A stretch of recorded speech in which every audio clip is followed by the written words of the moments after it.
عودة إلى الشوط الثاني من البرنامج الرياضي الأسبوعي من فرانس 24. كارل مجاني مدافع منتخب الجزائر زرناه في فالنسيان، الفريق الذي التحق به قبل شهرين عائدا إلى فرنسا بعدما لعب مع أولمبياكوس منذ بداية الموسم. سنكتشف كارل مجاني الذي سيشارك في البرازيل في موندياله الثاني. كارل مجاني كشف لنا عن معاني الرسوم التي تغطي ذراعيه. لقاء خاص أجراه عثمان طيبي وجورج يزبك في فالنسيان. عثمان، إذن قابلتما كارل في فالنسيان، كلمنا بعض الشيء، كيف جرت الأمور؟ مساء الخير وديع، مساء الخير كل ضيوفنا الكرام. الاستقبال كان جد حار وديع، سواء من نادي فالنسيان الفرنسي أو من اللاعب ذاته. مجاني لم يتمكن من استقبالنا في بيته بسبب الأشغال، لأنه وضع تحت تصرفه منزل جديد، لأنه التحق مؤخرا بنادي فالنسيان، لكنه فتح لنا قلبه بشكل مفاجئ وتحدث عن حياته الخاصة، تحدث عن الوشوم التي تغطي جسده. وديع، تصور أن هذا اللاعب اسمه كارل وله عدة وشوم فوق جسمه، ويلعب لمنتخب الجزائري في مجتمع يعني لم يكن معتادا على مثل هؤلاء اللاعبين. مجاني تحدث أيضا كثيرا عن والده الجزائري الذي بفضله التحق بكرة القدم، وبفضله أيضا اكتسب شجاعة كبيرة، وتحدث عن والدته الفرنسية التي ساعدته على دخول عالم كرة القدم، ورغم أنها فرنسية إلا أنها تحب نوعا ما بلده هو الجزائر، وتحترم كثيرا كما قال لنا تقاليد وعادات المجتمع الجزائري. وديع، سنتابع معا الآن إذن هذا التقرير الذي أعده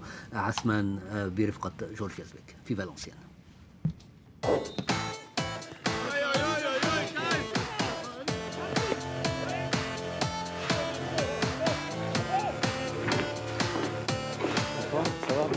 C'est un leader, c'est un guerrier et voilà, quelqu'un de très professionnel et à l'entraînement et en match, et je pense qu'il a toujours les mots justes. Donc ouais, il nous a apporté beaucoup de choses, en tout cas, des choses qu'on avait besoin. Il est plus guerrier que technicien, mais je trouve qu'il a aussi un leadership naturel. J'ai été bercé dans mon enfance par un film qui m'a marqué. C'est Kickboxer, c'était un film avec Jean-Claude Van Damme, le fameux film où il se bat avec Tempo. Et donc dans ce film, à la fin du film, son frère, qui a été justement paralysé par Tempo, arrive à le rejoindre au bord du ring et le surnomme Nonsuko. Et Nonsuko, dans le film, ça veut dire le guerrier blanc. Et j'ai vu ce film quand j'étais très très jeune, donc quand j'avais 4-5 ans, et c'est ce film qui m'a suivi pendant toute mon adolescence et toute ma carrière de sportif. Et justement, quand on faisait ces sorties-là avec mon père, et que par exemple dans le footing ou dans la sortie en vélo, comme je vous ai évoqué, j'étais en difficulté, il me criait Nonsuko, Nonsuko, le guerrier blanc, lâche pas. Si je suis né en France, j'ai vécu en France, moi j'ai toujours eu l'Algérie dans ma tête et dans mon cœur. J'ai toujours grandi avec cette notion de patriotisme envers l'Algérie, avec cette fierté de mes origines, de mon nom de famille, qui est arabe et qui est algérien. Et c'est quand j'ai commencé à être prêté à Lorient et que j'ai commencé mes débuts professionnels à Lorient en Ligue 2 en 2004 avec Karim Ziani, où là il a commencé lui à me faire un petit travail mental pour que je puisse rejoindre l'équipe nationale. Lui, son père, ses proches, sa famille. Je ne pensais vraiment pas arriver pour la Coupe du Monde. Je pensais que ma future sélection ou justement le fait que je sois éligible pour l'Algérie allait se passer après le mondial 2010. Le meilleur souvenir, c'est indéniablement le 19 novembre au soir quand on s'est qualifié contre le Burkina à Blida et qu'on a pu valider notre ticket pour la Coupe du Monde. Ça, c'est quelque chose qui a été extraordinaire ce soir-là et dont aujourd'hui j'ai encore la chair de poule quand je vous en parle parce que voilà, ça a été un moment formidable.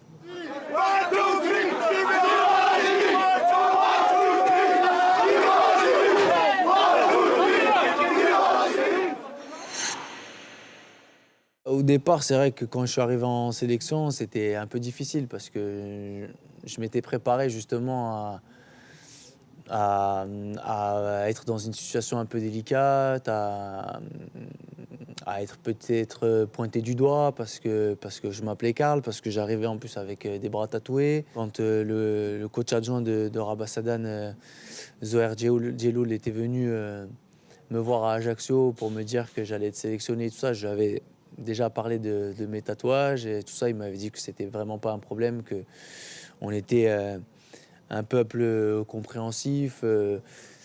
Mais ça n'avait pas été facile parce que voilà, quand je suis arrivé, justement, on m'a demandé pourquoi avoir des tatouages, pourquoi m'appeler Karl. Et pour moi, la meilleure réponse que je pouvais donner, en dehors des explications que je pouvais apporter aux journalistes ou aux curieux, c'était sur le terrain. Et donc, c'était de montrer aux supporters, de montrer au peuple algérien, de montrer à toute l'Algérie que Karl Medjani, et donc moi-même, avait une envie indémesurable de jouer pour l'Algérie. Se sentait algérien au même titre qu'un Islam Slimani, qu'un Hilal Soudani ou qu'un Saïd Belkalem. Et que pour le drapeau et pour le pays, il donnerait tout. Pour ce qui était de mon prénom, Karl, donc j'ai dû expliquer le pourquoi du comment. Aujourd'hui, je suis fier d'avoir une mère française et un père algérien. Je suis fier aussi de pouvoir montrer le visage de ma mère parce que j'ai aucune honte à avoir une mère qui est blonde, qui est française et qui respecte bien évidemment nos coutumes et nos traditions. Le secret de ces tatouages, c'est que aujourd'hui, tous les tatouages qui me sont représentés sur le corps, ce sont le reflet de ma personnalité, de mon caractère et de la personne que je suis. C'est-à-dire que tout ce que j'ai sur les bras dégage une identité, un trait de caractère, un passage dans ma vie. Voilà, j'ai le prénom de mon père en arabe, les initiales de ma mère, le prénom de ma sœur. Tout mon caractère et tout ce que j'ai pu vivre jusqu'à présent sont tatoués sur mes bras. Il y aura un match à gagner le 5 mars à Blida à 18h. Et donc voilà, ça va être un stage qui sera court parce qu'il va ne durer que 3 jours. Mais je pense qu'il va être riche en enseignement parce qu'on va justement pouvoir commencer à entrevoir Rio et le Brésil. On ne peut pas vendre du rêve à nos supporters, on ne peut pas vendre du rêve à notre peuple, on ne peut pas promettre une qualification, c'est impossible. Et les gens doivent le comprendre. Par contre, ce qu'on peut promettre aujourd'hui, c'est que sur le terrain, ils verront 23 guerriers, ils verront 23 Algériens qui se donneront corps et âme pour les supporters et pour le peuple, pour pouvoir rendre fier tout le pays et pour pouvoir, Inch'Allah, décrocher cette qualification.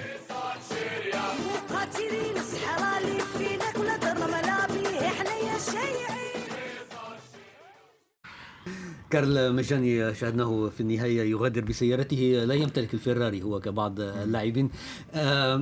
سليمان تعرفه جيدا بالطبع كارل، لا أدري إذا لعبتما مع بعض مع المنتخب الجزائري أم وصل بعد ما توقفت. بعد ما توقفت هو وصل للمنتخب الوطني.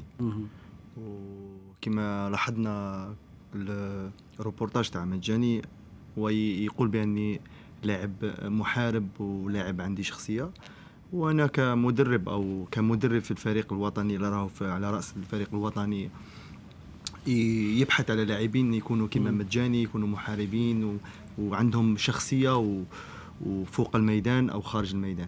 أنت سليمان كنت مع المنتخب الجزائري بالطبع، كنت تلعب ظهير أيمن، شاركت في الكان كأس أمم أفريقيا 2010 في أنغولا. بعد ذلك المرتبة الرابعة طبعا نتذكر، لا نتذكر الهزيمة أمام مصر، ولكن نتذكر المركز الرابع. بعد ذلك، بعد ما أنهيت أنت لعبت كل مسيرتك في الجزائر، بعد ذلك أتيت لفرنسا إلى نوازي لوساك، لعبت والآن تدرب هنا.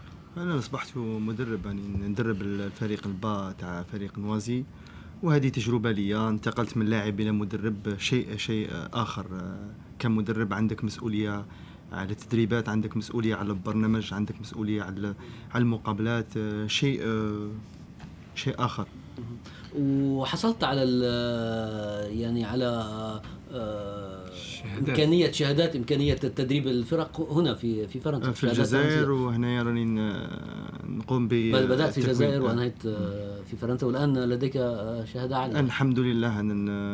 نقوم بشهادات باش نكون إن شاء الله في المستقبل نكون مدرب مدرب ولا مكون؟ لا، أنا بالنسبة لي التكوين أحسن، ولكن اللاعب سابق وتحصلت على ألقاب، نقول بأن نكون مدرب. يعني لأني المنتخب الجزائري كل شيء ممكن في المشوار. لاعب سابق في الفريق الوطني أو في أندية جزائرية، ولكن أنا بالنسبة الآن لاعب، لأني أصبحت الآن مدرب. ما لازمش تسبق الأحداث، لازم تكون نفسك بنفسك وتذوق طعم الفوز وتذوق طعم الهزيمة كمدرب. وبعدها تتنقل باش تقوم بعمل جيد مع فريق وتحصل على ألقاب. أنا بالنسبة لي الآن راني نكون في نفسي باش نصبح مدرب إن شاء الله. كي نعود إلى كارل المجاني، أنت كلاعب محلي، لعبت تكونت في الجزائر، ولعبت في الجزائر وتحصلت على ألقاب في الجزائر. محلي. كيف كنتم عندما كنت في المنتخب، كيف كنتم ترون مجيء اللاعبين الأجانب؟ كيف كنتم تطلقون عليهم الأجانب الفرنسيين؟ لا، وهي هذه المشكلة طرحت عدة. هي بالنسبة للاعبين المحترفين، وإحنا لاعبين محليين، إحنا كلنا جزائريين، أنا نمثلوا الجزائر، ولكن ما كانش فرق بين ملاعب محلي أو لاعب يشرف البطولة الأجنبية أو يلعب محترف في أوروبا. احنا كنا نقوم بدور مهم في الفريق الوطني، كان أنا ندافعوا على وطن واحد أو على قميص واحد، ما يكونش كاين اختلاف بين اللاعبين المحليين والجزائريين. هذا شيء. هل كان أنتم كمحليين كان لكم دور بمساعدة؟ بالطبع احنا كنا محليين على الاندماج. احنا كنا محليين نقوموا باللاعبين، نقوموا باندماجهم في المجموعة باش ما يكون عندهم نقص في الاندماج. الآن في المنتخب الجزائري الآن، خلينا نحكي على المنتخب الجزائري الحالي الآن، لأننا لما نرجع إلى فترة سليمان كانت فيه ظروف تختلف عن الظروف الموجودة حاليا. كانت في أغلبية من اللاعبين المحليين ويتم تطعيمهم بمجموعة من اللاعبين الذين يأتون من البطولات الأجنبية. الآن صارت القضية الآن منقلبة. الآن صار الأغلبية يلعبون في بطولات أجنبية، ويأتي بعض اللاعبين المحليين الذين يطعمون هذه التشكيلة. ولكن حتى نكون منصفين، بالنسبة لأي منتخب وطني لا تجد أن هناك يعني حميمية بين 22 لاعب. في لاعب يتفاهم مع لاعب واحد، ينام مع واحد في غرفة، كان 4 يتفاهموا، كان 4 2 عندهم يعني احتكاك أكثر، تواصل جيد. يبقى الآن في شيء اسمه كوادر. هالكوادر هم اللي دائما يسهلوا أمور القادمين الجدد. هم الكوادر هم اللي يسهلوا. والكوادر إجمالا يختارون من اللاعبين المحليين أم لا؟ الكادر يفرض نفسه في الفريق الوطني، هو يفرض نفسه.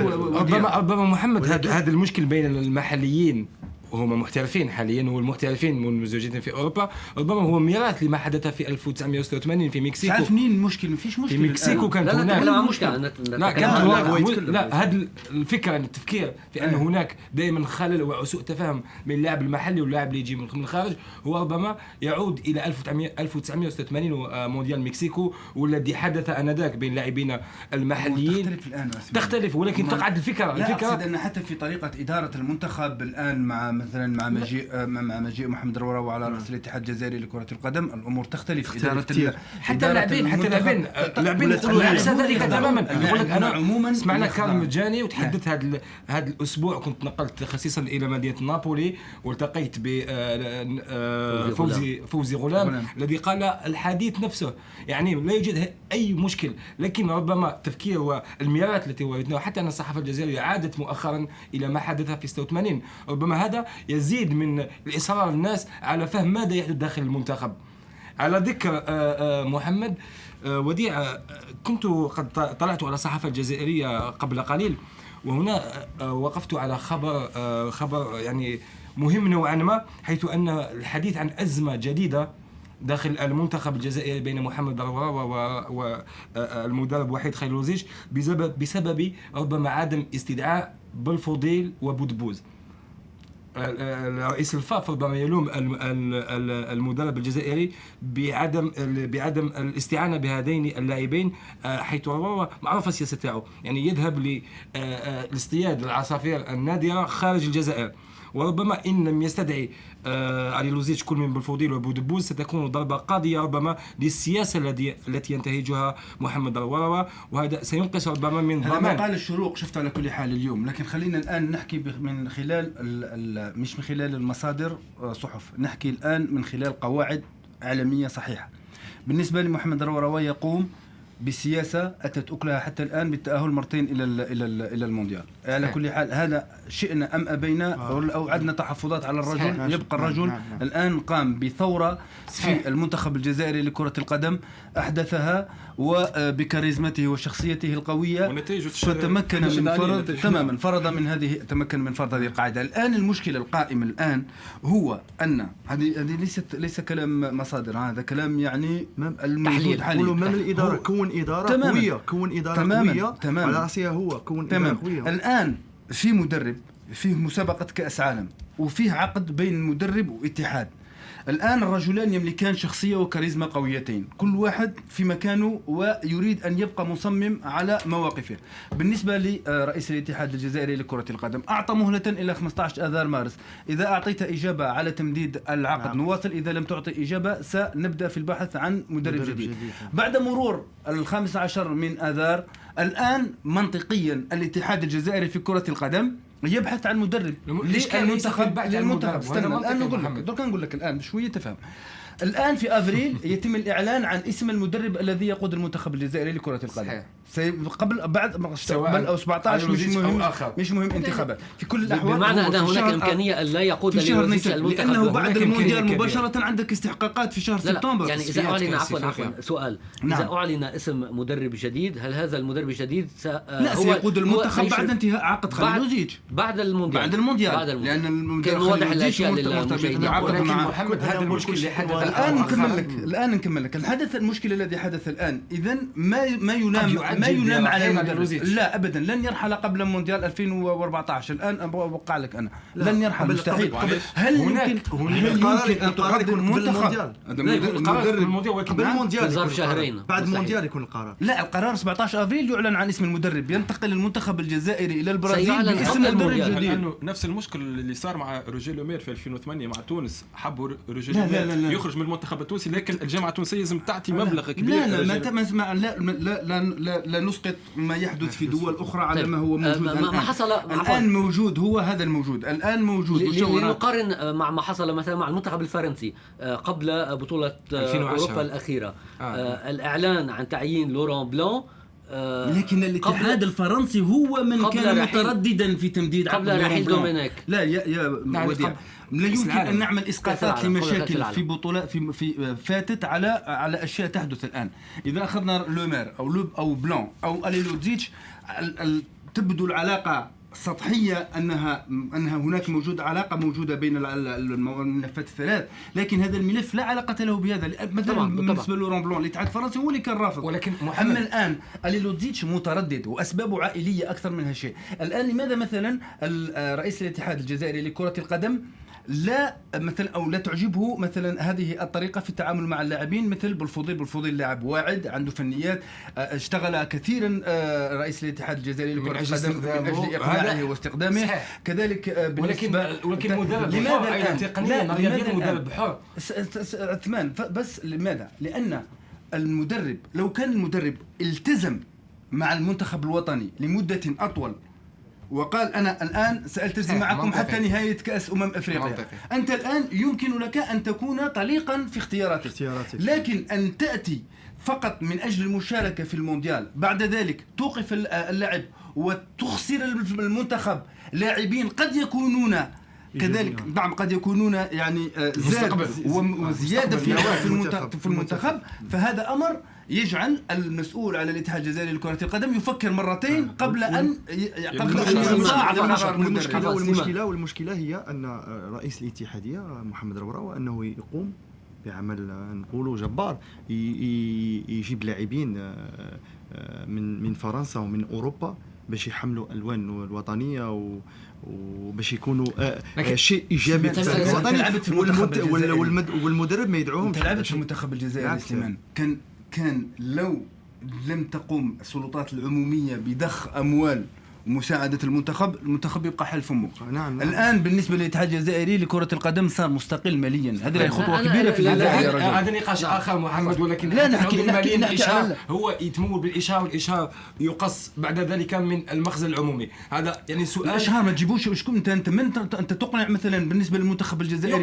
لا استنى بعد 2008 أنت مين تقدر تروح تجيب أنت نجمة تقول له روح نجمة مين؟ النجمة هو محمد. هذا نقاش آخر. رئيس الاتحاد السيد روراوة يعد عدد من اللاعبين عندما يقبلون أو كي يقبلوا أن يأتوا إلى المنتخب الجزائري، يعدهم بأن يلعبوا بشكل دائم. ولكن هل المدرب يعني هذا يحد من صلاحية المدرب؟ يعني إذا المدرب اعتبر أن لاعب أو آخر بدون أن نعطي أسماء، أنت المدرب، أنت رئيس اتحاد، بشكل مؤقت لا يستحق أن يأتي إلى المنتخب. أنت رئيس اتحاد تجي تقترح علي سليمان راحو. أوكي أنت تقدر تقترح علي سليمان راحو، أنا مدرب لما أعطيك الضوء الأخضر ونقول لك روح تفاوض مع سليمان راحو، يعني أنا كمدرب أحتاج سليمان راحو أو ما أقول لك أنا هذا نجيب أحتاج، ولكن ليس بالضرورة بشكل دائم. يعني إذا سليمان راحو أو لاعب آخر تراجع مؤقتا المستوى لاعب يلعب وديع اللاعب كي يتراجع المستوى تاعه او ما يكونش مع الفريق يعني تماما.